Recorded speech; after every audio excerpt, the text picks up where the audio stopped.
സൂര്യരശ്മികൾ കണ്ണിൽ പതിച്ചതും ഇന്ദു കണ്ണു ചിമ്മി തുറന്നു. തന്നെ ചുറ്റിപ്പിടിച്ച് തൻ്റെ നഗ്നമായ മാറിൽ മുഖം ചേർത്തുറങ്ങുന്നവനെ വാത്സല്യത്തോടെ നോക്കിയവൾ അവൻ്റെ നെറ്റിയിൽ ചുണ്ടമർത്തി. ക്ലോക്കിലെ മണി മുഴങ്ങവേ അവൾ പതിയെ അവനിൽ തന്നെ നിന്നും അടർത്തി മാറ്റി ബെഡിലേക്ക് കിടത്തി. പുതപ്പിച്ച് നിലത്ത് കിടന്ന അവൻ്റെ മുണ്ടെടുത്ത് ചുറ്റിക്കൊണ്ട് വാഷ്റൂമിലേക്ക് പോയി. ശിവന്റെ പ്രണയമുദ്രകൾ തീർത്ത നോവിലും ചെറുതായൊന്ന് പുഞ്ചിരിച്ചുകൊണ്ട് അവൾ കുളി കഴിഞ്ഞിറങ്ങി. കണ്ണാടിക്ക് മുന്നിൽ നിന്നും മുടി ചീകി കുളിർപ്പിൻ കെട്ടിയിട്ട് സീമന്തരേഖയിൽ സിന്ദൂരം തൊടുമ്പോൾ കണ്ണൻ ഉണർന്ന് കരയാൻ തുടങ്ങിയിരുന്നു. അവൾ അവൻ്റെ അടുത്തേക്ക് ചെന്നു. കണ്ണൻ തൊട്ടിൽ നിന്നും എഴുന്നേറ്റ് കൈ മുകളിലേക്ക് നീട്ടി കരയാൻ തുടങ്ങി. അച്ചോടാ, അമ്മയുടെ പൊന്ന്, എന്തിനു കരയുന്നേ? അവനെ മാറോട് ചേർത്തുകൊണ്ട് അവൾ ചോദിച്ചു. അവൻ വീണ്ടും കരയാൻ തുടങ്ങിയിരുന്നു. എന്താടാ വാവേ? അമ്മയുടെ പൊന്നിന് പാല് തരാലോ? അവനെ കയ്യിൽ വെച്ച് തട്ടിക്കൊണ്ട് അവൾ ബെഡിലേക്കിരുന്നു. കുഞ്ഞിന് മുലയൂട്ടാൻ തുടങ്ങി. ശിവൻ കണ്ണൻ്റെ കരച്ചിൽ കേട്ട് ചുരുങ്ങിക്കൊണ്ട് തിരഞ്ഞു കിടന്ന് ഉറങ്ങാൻ തുടങ്ങി. ലക്ഷ കുളി കഴിഞ്ഞു വരുമ്പോഴും ജിത്തു നല്ല ഉറക്കത്തിലായിരുന്നു. അവൾ ഒരു ചിരിയോടെ നെറ്റിയിൽ സിന്ദൂരം ചാർത്തി ജിത്തുവിൻ്റെ നെറ്റിയിൽ ഒരു മുത്തവും നൽകി അവനെ പുതപ്പിച്ച് വാതിൽ ചാരി താഴേക്ക് പോയി. അടുക്കളയിൽ നിന്നും നല്ല കടലക്കറിയുടെ മണം മൂക്കിലേക്ക് അടിച്ചു കയറിയതും അവൾ അവിടേക്ക് വെച്ചു പിടിച്ചു. അമ്മ. ചൂട് ഇടിയപ്പോൾ പാത്രത്തിലേക്ക് കുത്തിയിടുന്നതിനിടെ ലക്ഷയുടെ വിളി കേട്ട് ലക്ഷ്മി തിരിഞ്ഞു നോക്കി. ആഹാ, മോളെ എണീറ്റോ? വാ, ചായ കുടിക്ക്. ദാ ആ കപ്പിലിരിപ്പുണ്ട്. അമ്മ ചിരിയോടെ പറഞ്ഞുകൊണ്ട് ചെയ്യുന്ന ജോലി തുടർന്നു. അവൾ തലയാട്ടി ചായ എടുത്ത് ഗ്ലാസ്സിലേക്ക് പകർത്തി. അമ്മ കുടിച്ചോ? പെട്ടെന്ന് ഓർത്ത പോലെ ചോദിച്ചു അവൾ. മോള് കുടിക്ക്, ലക്ഷ്മി പറഞ്ഞതും അവൾ ചിരിയോടെ ചായ കുടിച്ചു. ശേഷം മറ്റൊരു ഗ്ലാസ് എടുത്ത് ജിത്തുവിനുള്ള ചായയുമായി മുകളിലേക്ക് നടന്നു. മുറിയിലേക്ക് ചെല്ലുമ്പോൾ അവൻ ഉണർന്നിരുന്നു. ബാത്റൂമിൽ നിന്നും വെള്ളം വീഴുന്ന ശബ്ദം കേട്ടതും അവൻ കുളിക്കുവാണെന്ന് അവൾക്ക് മനസ്സിലായി. അവൾ ചായ ടേബിളിൽ വെച്ച് ബെഡ്ഷീറ്റ് എടുത്ത് മടക്കി വെച്ച് തിരിഞ്ഞതും ജിത്തു കുളി കഴിഞ്ഞിറങ്ങി വന്നു.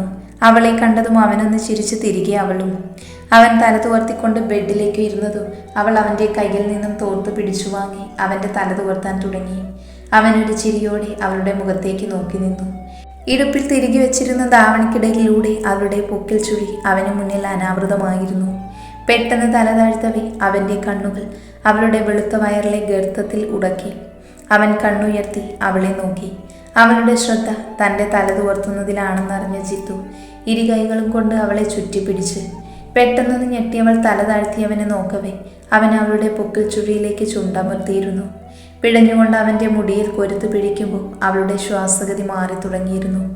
കുസൃതിയോടെ ജിത്തു തൻ്റെ ചുണ്ടിലെ ചെറുതണുപ്പ് അവളുടെ പൊക്കിൽ ചുഴിയിൽ പകർത്തുമ്പോൾ ശ്വാസമെടുക്കാനാവാതെ തറഞ്ഞു നിന്നിരുന്നു അവൻ്റെ പെണ്ണ്.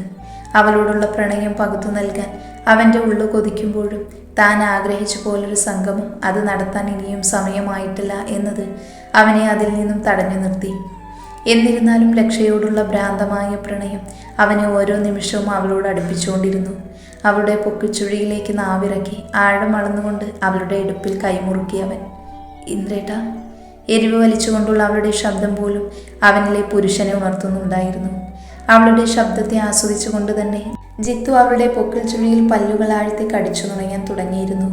അവളിൽ നിന്നുതിരുന്ന ഷീൽക്കാരങ്ങൾ ശ്രവിച്ചുകൊണ്ട് ജിത്തു അവളിൽ നിന്നും അടർന്നു മാറി അവളുടെ മുഖത്തേക്ക് നോക്കി. മുഖമാകെ ചുവന്നു തുടുത്ത് ചോര തൊട്ടെടുക്കാൻ പാകത്തിന് അവൻ്റെ തോളിൽ കൈവച്ചു നിന്ന് കിതക്കുകയായിരുന്നു പെണ്ണ്. അവൻ കണ്ണെടുക്കാതെ അവളെ തന്നെ നോക്കി നിന്നു. അവൻ്റെ നോട്ടം തന്നിലാണെന്ന് മനസ്സിലാക്കിയ ലക്ഷ ചമ്മലോടെ മുഖം തിരിച്ചു. അവളുടെ പ്രവൃത്തി കണ്ടവൻ ഒരു ചിരിയോടെ അവളുടെ കയ്യിൽ പിടിച്ചു വലിച്ച് മടിയിലേക്കിരുത്തി. ലക്ഷ. ആർദ്രമായ അവൻ്റെ ശബ്ദം കാതിൽ പതിയവേ അവൾ അവൻ്റെ നെഞ്ചിലേക്ക് മുഖം ഒളിപ്പിച്ചിരുന്നു.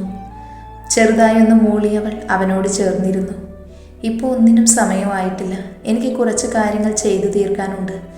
അത് കഴിഞ്ഞാൽ ഉടനെ നിന്റെ ഇന്ദ്രേട്ടൻ നിന്റേത് മാത്രമായി മാറും. വേണ്ടേ? അവൻ കുസൃതിയോടെ അവളുടെ കഴുത്തിൽ മുഖം ഉരസി. വേണം. മുഖം പൊത്തി പറഞ്ഞുകൊണ്ടവൾ അവൻ്റെ നെഞ്ചോട് ചേർന്നിരുന്നു. എന്തിനാ പെണ്ണെ ഇങ്ങനെ നാണിക്കണേ? ചിരിയോടെ അവളുടെ 2 കൈകളും അടർത്തി മാറ്റിക്കൊണ്ടവൻ ചോദിച്ചു. ഒന്നുമില്ലെന്ന് തലയാട്ടി പറഞ്ഞ ശേഷം അവൾ അവൻ്റെ മടിയിൽ നിന്നും എഴുന്നേറ്റ് ടേബിളിലിരുന്ന് ചായ എടുത്ത് അവന് നേരെ നീട്ടി. ഇത് തണുത്തു പോയില്ലേ? കുസൃതിയോടെ ചോദിക്കുന്നവനെ അവൾ ചുണ്ട് കൂർപ്പിച്ചു നോക്കി. അവൻ്റെ നോട്ടം കണ്ടതും അവൾ വായും പൊത്തിപ്പിടിച്ചുകൊണ്ട് ചായയും കൊണ്ട് താഴേക്ക് പോയി. പൊട്ടത്തി, അവനൊരു ചിരിയോടെ പറഞ്ഞു. അവൾ പോയതും അവൻ്റെ മുഖത്തെ ഭാവം മാറി. അവനിൽ ഗൗരവം നിറഞ്ഞു. അതേ ഗൗരവത്തോടെ അവൻ ഫോണെടുത്ത് അതിലേക്ക് മറ്റൊരു സിം കാർഡ് ഇൻസേർട്ട് ചെയ്തു. ശേഷം ഒരു നമ്പറിലേക്ക് കോൾ ചെയ്ത് ചെവിയോട് ചേർത്തു. കുറച്ച് ബെല്ലുകൾക്ക് ശേഷം അപ്പുറത്ത് കോള് കണക്റ്റായിരുന്നു. Hello hello Indian vision, I am Akhilesh Narayanan, son of MLA Shashankan. Yes, tell me sir, how can I help you? I got some important information regarding drug mafia and illegal sex mafia. Can you telecast that information through your channel? Yeah, sure sir. Okay, but I have a condition. Yes, tell me. My identity should not be revealed now. I will tell you. Definitely sir. Okay, I will email you the information within 5 minutes. Okay sir, thank you. Okay. Jithu phone cut ചെയ്ത ശേഷം അഖിലേഷ് എന്ന പേര് പുതിയൊരു email ID ഉണ്ടാക്കി. എന്നിട്ട് അവൻ്റെ ഫോണിലുണ്ടായിരുന്ന Arun shoot ചെയ്ത visuals ആ നമ്പറിലേക്ക് ഇമെയിൽ ചെയ്തു. ഇമെയിൽ ഡെലിവറി ആയതും മറുപടി വന്നു. സർ.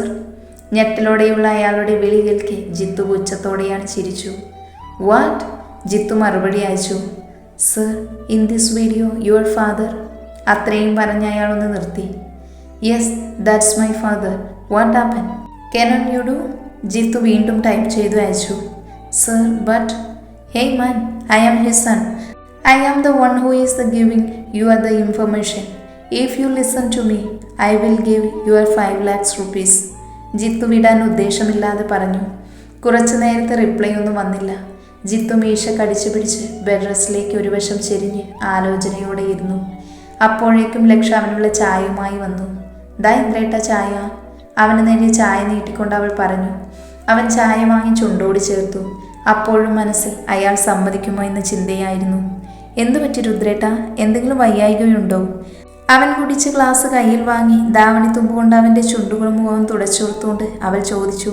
പെട്ടെന്ന് അവൻ്റെ ഫോണിലേക്ക് മെസ്സേജ് നോട്ടിഫിക്കേഷൻ ടോൺ കേട്ടതും അവൻ ഫോൺ എടുത്ത് നോക്കി.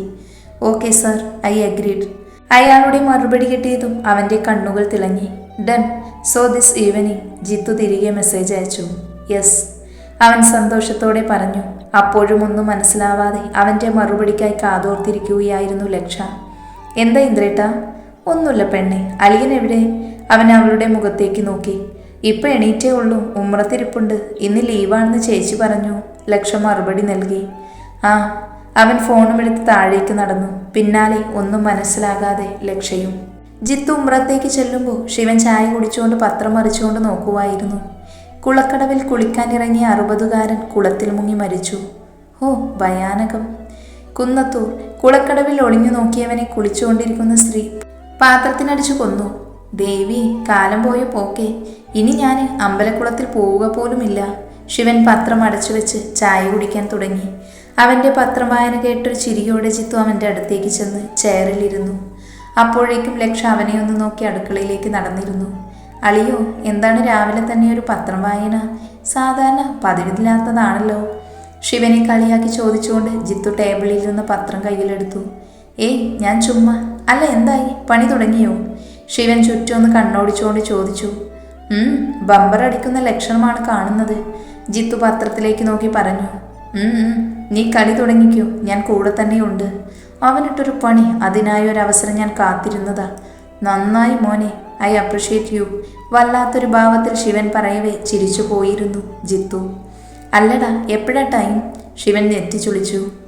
ഇന്ന് വൈകിട്ട് ബ്രേക്കിംഗ് ന്യൂസായിട്ട് ഇന്ത്യ വിഷനിൽ കാണാം. കാണട്ടെ, കണ്ട് തൃപ്തി അടയട്ടെ അച്ഛനും മോനും. അത് കാണുമ്പോൾ ഉറപ്പായും ചോദ്യം വരും, എവിടെ നിന്നും ആര് തന്നു ഈ തെളിവുകളെന്ന്. അപ്പോൾ ആ ഐഡൻറ്റിറ്റി പുറത്തു വിടണം. ജിത്തു ദൂരേക്ക് ദൃഷ്ടി പതിപ്പിച്ചുകൊണ്ട് പറഞ്ഞു. നമുക്ക് നോക്കാം ജിത്തു, എന്താണ് സംഭവിക്കാൻ പോകുന്നതെന്ന്. ശിവൻ അവൻ്റെ തോളിൽ തട്ടി പറഞ്ഞു. ജിത്തു ഒരു മൂളലോടെ കേട്ടിരുന്നു. അമ്മ. പിന്നിൽ നിന്നും ഇന്ദുവിൻ്റെ വിളി കേട്ടതും ലക്ഷ്മിയും ലക്ഷയും തിരിഞ്ഞു നോക്കി. എന്താടി? ലക്ഷ്മി സംശയത്തോടെ നോക്കി അവളെ. എനിക്കൊന്ന് പുറത്തു പോകണം, കണ്ണന് കുറച്ച് സാധനങ്ങൾ വാങ്ങാനുണ്ട്. അവൾ ഫ്ലാസ്കിൽ നിന്നും ചായ ഒഴിച്ചു കുടിച്ചുകൊണ്ട് പറഞ്ഞു. കണ്ണനോ അതോ നിനക്കോ? ലക്ഷ്മി ഇടുപ്പിൽ കൈകുത്തി നിന്നുകൊണ്ട് ചോദിച്ചു. രണ്ടാൾക്കും, ഒരിളിയോടെ പറഞ്ഞു അവൾ. അവളുടെ നിൽപ്പ് കണ്ട് ലക്ഷയ്ക്ക് ചിരി പൊട്ടിയിരുന്നു. അതിനിപ്പോൾ എന്താ, നിനക്ക് ശിവനുണ്ടല്ലോ ഉമ്മറത്ത്, അവനെ കൂട്ടിക്കോ. ലക്ഷ്മി പറഞ്ഞു. അങ്ങേര് വരുന്നില്ലെന്ന് ഞാൻ രാവിലെ പറഞ്ഞതാ. എനിക്ക് വന്ന് നിന്ന് പോസ്റ്റ് ആവാൻ വയ്യ പോലും. അവൾ കെറുവോടെ ചുണ്ടുകൂട്ടി പറഞ്ഞു. ചുമ്മാതല്ല, നീ ഇപ്പോൾ പോയാലേ ഇനി വൈകിട്ടല്ലേ കടയിൽ നിന്നിറങ്ങൂ. ലക്ഷ്മി അത് പറഞ്ഞ് പച്ചക്കറി എറിയാൻ തുടങ്ങി. അമ്മേ, അവൾ ചിണുങ്ങി. എന്താടി? ഞാൻ പോയി പറയാം അവനോട്, മാറങ്ങോട്ട്. ലക്ഷ്മി മുന്നോട്ട് നടന്നുകൊണ്ട് പറഞ്ഞു. വേണ്ടമ്മ, ഞാൻ ഒറ്റയ്ക്ക് പൊയ്ക്കോളാം. ഇന്ദു അവരെ തടഞ്ഞുകൊണ്ട് പറഞ്ഞു. ഒറ്റയ്ക്ക് പോണ്ട, അതും കുഞ്ഞിനെയും കൊണ്ട്. ലക്ഷ്മി അവളെ തടഞ്ഞു. അമ്മ, ഞാൻ പോവാൻ ചേച്ചിയുടെ ഒപ്പം. രണ്ടാളുടെയും വർത്താനം കേട്ട് ലക്ഷ പറഞ്ഞു. ഇരുവരുടെയും കണ്ണുകൾ വിടർന്നു. ആ, അത് മതി, ഇന്ദു ചിരിയോടെ പറഞ്ഞു. എന്നാൽ അതൊക്കെ അവിടെ വെച്ചിട്ട് മോള് പോയി റെഡിയാവ്. ലക്ഷ്മി പറഞ്ഞതും അവൾ തലയാട്ടി മുകളിലേക്ക് നടന്നു. പെട്ടെന്ന് ഓർത്ത പോലെ അവൾ ഉമ്രത്തേക്ക് ഓടി. ഇന്ദു ചിരിയോടെ റൂമിലേക്ക് നടന്നു. ലക്ഷ ഉമ്മറത്തേക്ക് ചെല്ലുമ്പോൾ ജിത്തു ചെയറിൽ ഇരിപ്പുണ്ടായിരുന്നു. ശിവൻ മുറ്റത്തും. ഇന്ദ്രേട്ടാ, ലക്ഷയുടെ വിളി കേട്ട് ഇരുവരും തിരിഞ്ഞു നോക്കി. എന്താ ലക്ഷ? അവൻ അവളെ നെറ്റിച്ചുളിച്ചു നോക്കി. അത് പിന്നെ ചേച്ചിയുടെ ഒപ്പൊന്ന് പുറത്തേക്ക് പൊക്കോട്ടെ ഞാൻ? അവൾ അവൻ്റെ മുഖത്തേക്ക് നോക്കി ചോദിച്ചു. അവൻ ചെരിഞ്ഞു മുറ്റത്തു നിന്ന ശിവനെ നോക്കി. അവൻ്റെ നോട്ടം കണ്ടതും ശിവൻ ആകാശത്തേക്ക് നോക്കി നിന്നു. അതിന് നീ എന്തിനാ പോണേ? നെടുവടി പോലെ ഇവിടെ അളിയും നിൽക്കുവല്ലേ? ജിത്തു ചുണ്ടിൽ വിരിഞ്ഞൊരു ചിരിയോടെ ലക്ഷയോടായി ശിവൻ കേൾക്കാൻ പാകത്തിന് ചോദിച്ചു. ആ, അളിയൻ നിൽക്കുവാണെങ്കിലും അളിയന് വേറെ പണിയുണ്ട്. എനിക്കെങ്ങും വയ്യ അവളുടെ കൂടെ പോയി കണ്ണിൽ കണ്ട കടകൾ മുഴുവൻ കയറിയിറങ്ങാൻ. എന്നാലിട്ട് സാധനം വാങ്ങത്തുമില്ല. എൻ്റെ അമ്മോ, ഇങ്ങനെ ഒരു സാധനത്തിനെയാണല്ലോ എനിക്ക് കിട്ടിയത്. അവളുടെ ഒപ്പം പോയാൽ വട്ടാവും. ഇരുന്നിടത്ത് മടുക്കും. വല്ലതും പറയാൻ പറ്റുമോ? എന്നാൽ അപ്പം തുടങ്ങും കരച്ചിലും ബഹളവും. ഓ, എൻ്റെ തലവിധി.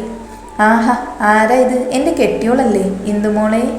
അവളെപ്പറ്റി മോശമായി ഓരോന്ന് പറഞ്ഞുകൊണ്ടിരിക്കുമ്പോഴാണ് ഉമ്മറത്തേക്ക് പോയ ലക്ഷയെ കാണാതെ ഇന്ദു അവളെ നോക്കാൻ വന്നത്. അവൻ്റെ വാക്കുകൾ കേട്ട് ഇടുപ്പിൽ കൈകുത്തി നിന്നുകൊണ്ട് ദേഷ്യത്തിൽ അവനെ നോക്കുവായിരുന്നു ഇന്ദു. ശിവൻ ആദ്യമൊന്ന് ഞെട്ടിയെങ്കിലും അത് മറച്ചുകൊണ്ട് അവളുടെ അടുത്തേക്ക് ചെന്നു. ഉന്തുമോള്! അവൾ വെട്ടിത്തിരിഞ്ഞു അകത്തേക്ക് കയറിപ്പോയി. എൻ്റെ ഈശ്വര, ഏതു നേരത്താണാവോ? ശിവൻ തലയിൽ കൈവച്ചു പോയി. ജിത്തുവും ലക്ഷയും ചിരി കടിച്ചു പിരിച്ചിരുന്നു. രണ്ടിനും ഞാൻ വെച്ചിട്ടുണ്ട്. ചിരി കടിച്ചു പിരിക്കുന്നവരെ നോക്കി കണ്ണിരുട്ടിക്കൊണ്ട് പറഞ്ഞു. ഞങ്ങൾ എന്ത് ചെയ്തു? അളിയനല്ലേ ഓരോന്ന് വിളിച്ചു പറഞ്ഞത്. ചേച്ചി വിടണമെന്ന് ഓർക്കാതെ ഇനി അനുഭവിച്ചോ? ജിത്തു ചിരിയോടെ പറഞ്ഞു. പോടാ. ജിത്തുവിനെ നോക്കി പറഞ്ഞുകൊണ്ട് ശിവൻ അകത്തേക്ക് ഓടി. നീ ഇങ്ങ് വന്നേ പെണ്ണേ.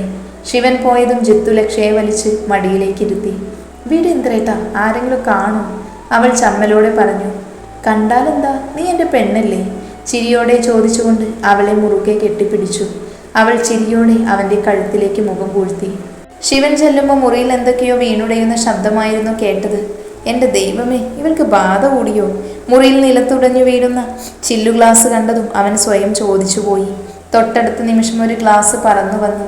ഒരു വിധത്തിൽ അത് ക്യാച്ച് പിടിച്ച് അകത്തേക്ക് കയറി ശിവൻ. ഇന്ദു കലിയോടെ അവനെ നോക്കി നിൽക്കുമായിരുന്നു. കണ്ണുകൾ നിറഞ്ഞു കലങ്ങിയിട്ടുണ്ട്.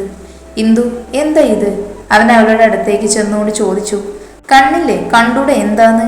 ദേഷ്യത്തിൽ ചോദിച്ചു അവൾ. നിനക്കെന്താ പെണ്ണെ? ഞാൻ വെറുതെ ഒരു തമാശയ്ക്ക് പറഞ്ഞതല്ലേ. ശിവൻ അവളുടെ തോളിൽ തൊടാൻ വന്നതും അവൾ പിന്നിലേക്ക് നീങ്ങി. തൊടരുത് തന്നെ. നിങ്ങൾ എന്നോടൊപ്പം വരുന്നത് മടുപ്പാണല്ലേ? എൻ്റെ കൂടെ വന്ന വട്ടാവുമല്ലേ? അതൊക്കെയാണോ നിങ്ങളുടെ തമാശ? നിങ്ങൾക്ക് ബുദ്ധിമുട്ടി എന്നോടൊപ്പം വരണ്ട. നാളെ നിങ്ങൾ പറയുമല്ലോ എന്നെയും മടുത്തു എന്ന്. ഇടർച്ചയോടെ അവൾ പറയവേ ഞെട്ടലോടെ അവളെ പകച്ചു നോക്കിപ്പോയി ശിവൻ. ഇന്ദു! ഞെട്ടലോടെ വിളിച്ചു ശിവൻ. എന്താ? പിന്നെ എന്താ നിങ്ങൾ പറഞ്ഞതിൻ്റെ അർത്ഥം?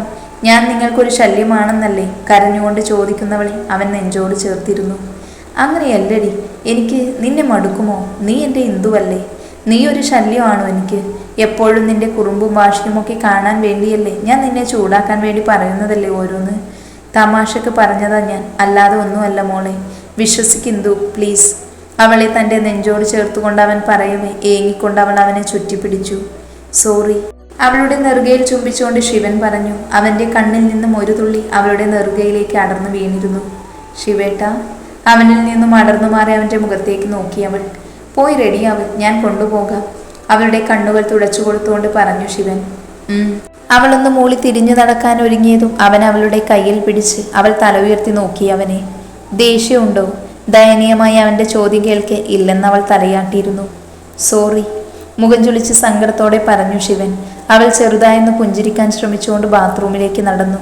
അവൻ അവളുടെ പോക്കും നോക്കി ബെഡിലേക്കിരുന്നു.